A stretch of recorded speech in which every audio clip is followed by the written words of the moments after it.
pra afetar a vida dele. E ele veio pra essa reunião que eu tava pregando, né? E eu coloquei minhas mãos sobre ele, e eu disse pra ele, você vai ser curado agora, por causa do nome de Jesus. E naquele momento ele foi instantaneamente curado. Instantaneamente curado. E era um jovem que já era conhecido naquele vilarejo.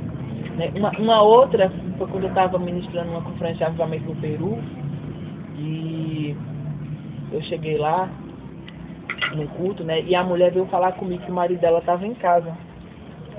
O marido dela estava em casa e ele tinha filhos, né? Era um que trabalhava para sustentar a família. E quando eu cheguei na casa dela, eu vi um cadáver, né, em cima da cama. Quando eu entrei, né, quando eu botei o pé na porta, eu vi, né, quando o espírito de morte passou por mim. Assim. Porque você pode ver na dimensão do espírito, que ele passou por mim. E eu cheguei para ele e falei, eu vi quando o espírito de morte passou por mim. E o espírito de vida vai entrar em operação em seu corpo agora. E aquele homem, gente, era igual aquele, não tem aquele clipe de Michael Jackson, Thriller, né, que tá aquele cadáver assim, aquele povo, era igual, o cara assim, ó, só o olho. Aí quando eu orei sobre ele, eu falei sobre isso, ele jogou o lençol assim, começou a correr dentro do quarto. Fazia dias que ele tinha comigo.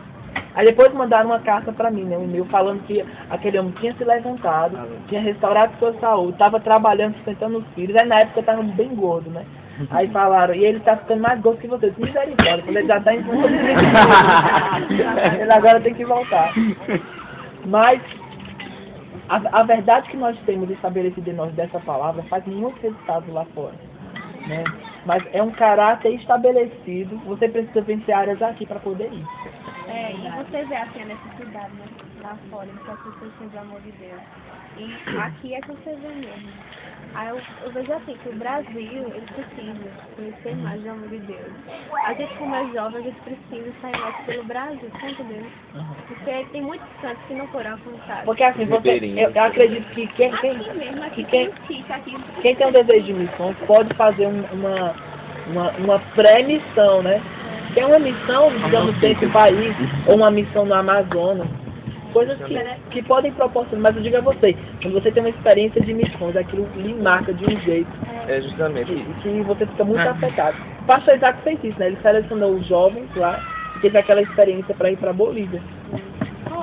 E aqueles jovens ficaram marcados a vida até hoje, né? Pelo desejo de missões.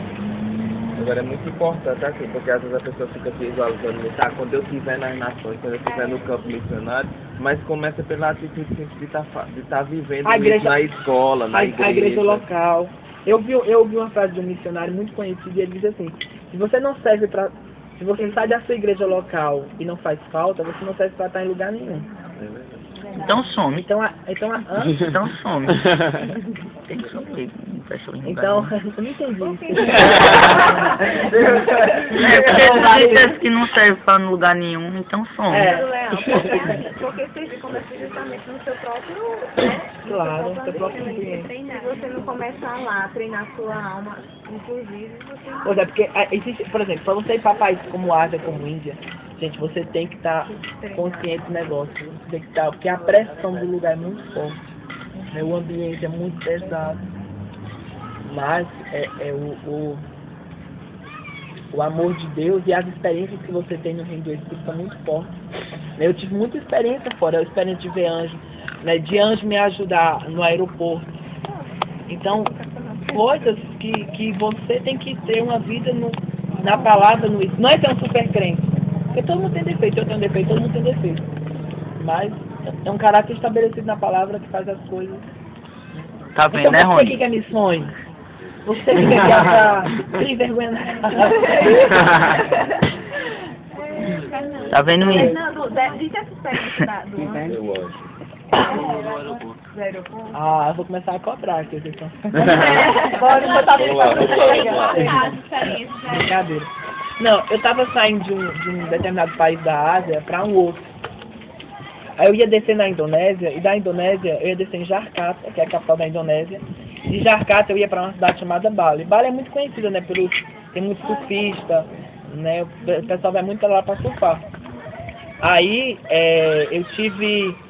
eu ia descer em Jakarta e o aeroporto em Jakarta é do tamanho de um bairro. é enorme. E eu precisava descer lá, né, e em pouco tempo, em questão de meia hora, eu tinha que achar o balcão da passagem, onde eu ia dar baixa, para poder entrar nesse outro avião. Só que, como eu estava indo, eu não sabia andar dentro desse aeroporto, eu estava sozinho, eu fiquei muito nervoso. Porque se eu não me encontrasse, eu ia perder o voo. Aí, para remarcar a passagem, o valor é muito alto, eu ia estar fora, ia ser em dólar, então ia ter um processo muito delicado para mudar. Aí eu fiquei muito nervoso, né? Eu entrei no avião, que eu saí do outro país, eu nem me despedi do povo, de tão nervoso que eu estava. Eu disse, meu Deus, como é que eu vou fazer isso lá? Eu tenho menos de 20 minutos para achar esse lugar é enorme. E eu fiquei meio agoniado, gente. Procurei saber se tinha algum brasileiro dentro do avião, né? E não tinha brasileiro, só tinha indonesiano. Né? E o inglês do indonesiano, acho que eu até falei isso no culto brevemente. E o inglês do indonesiano, ele é muito ruim, tem muito sotaque. Aí não tinha brasileiro, né? E eu comecei a ficar nervoso, muito nervoso. Aí foi na hora que o Espírito falou pra mim, né, que quando as pessoas do mundo elas se deparam com a situação que as pessoas dizem só Deus, é um motivo de desespero. Mas para nós como igreja é um motivo de tranquilidade, porque homens podem falhar com você, mas Deus nunca vai falhar. Então aquilo me tranquilizou, né? Aquilo foi um refrigério para mim. Aí a gente já estava descendo, né, no aeroporto, e eu já estava preenchendo a documentação para entrar naquele país. Quando eu percebi que tinha um homem me olhando, eu não tinha percebido aquele homem me olhar até aquele momento. E ele me olhando, e você já fica desconfiado. Hoje um homem olhando muito pra você e eu tava olhando pra mim. Aí daqui a pouco ele foi se aproximando.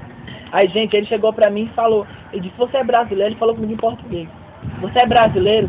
Aí eu disse, oxi, sou. Aí ele disse, porque eu tô aqui pra ajudar você. Aí quando o avião aterrissou, aquele homem desceu comigo e me deixou exatamente no balcão da passagem. E depois eu não vi mais. Eu tentei pegar o endereço do telefone. Não foi na conferência de jovens. Foi, eu cheguei a tocar. Fernanda, assim, quando começou a ficar na nações, sua família já estava fazendo a igreja? Não, ninguém. Né? Mas são desafios que você tem que encarar e o seu testemunho, né? Por exemplo, a minha primeira viagem missionária, meus pais não colocaram R$1. Né? Até as meias dos pés vieram. Tudo se manifestou. Então, Deus sempre vai manifestar, né, coisas e o seu suprimento vai vir independente disso. E assim, é uma graça específica para quem dá esse passo que você deu, né? De sair para o campo. Por isso que, assim, milagres, sinais, essa experiência já aconteceu e tudo mais. Por isso que a palavra diz, né? Isso não é seguidão. Tudo na vida é resultado de uma base bem estabelecida. Né? Não adianta, eu sempre falo, não adianta você chegar em um lugar e não saber se manter lá. É importante você chegar lá e saber se manter. Então, o tempo, às vezes as pessoas querem ser muito apressadas, né? Elas descobrem que tem uma chamada para missões, né? Elas se sentem decentes, mas elas querem que as coisas sejam instantâneas, né? Querem que as coisas sejam rápidas demais. Não, Moisés. Então, o que acontece é que elas acabam quebrando fases e não pode, né? Isso vai acarretar um futuro mesmo complicado. Exatamente. Mas é massa. Assim, eu acho que você cumpriu o nome de Deus para sua vida sempre realizado. É você não colocar limite, né? Porque, por exemplo, eu morava na zona rural. E a minha perspectiva de um dia viajar era impossível. Né? Não tinha nenhuma perspectiva de sair de nenhum lugar. Mas eu criei em Deus. Eu falava todo dia, eu posso ver a aeromoça me servindo. Eu posso me ver dentro do avião. O Fernando, quando foi que soltou isso dele? Ei, mãe. Sem querer aí. Quando foi que soltou isso dele? Que eu bati aqui, Existem coisas, né, que elas são ativadas por associação. Microfone. coisas que já estão dentro de você, mas elas são ativadas por uma associação. Então, eu entrei no Verbo da Vida, como eu falei no Rema, com 13 anos. E eu cheguei lá, os jovens estavam tudo afogueados com missões, né, com esse projeto da Bolívia e tal. Então, na hora que eu vi aquilo, o que já estava dentro de mim, né, até porque você não pode nem despertar algo que você nem tem conhecimento. Mas o conhecimento, a associação faz você despertar coisas que Eita, já era pra estão lá. começar por aqui. Então, a associação me fez Ah, despertar. não, valeu não. Não valeu não. Isso é o quê? É o preconceito dos anos 60. Pode, Matheus, Pois é, agora. vira aqui. Estamos terminando a entrevista com o Fernando Leal. Fernando Leal. Ah, podemos comer.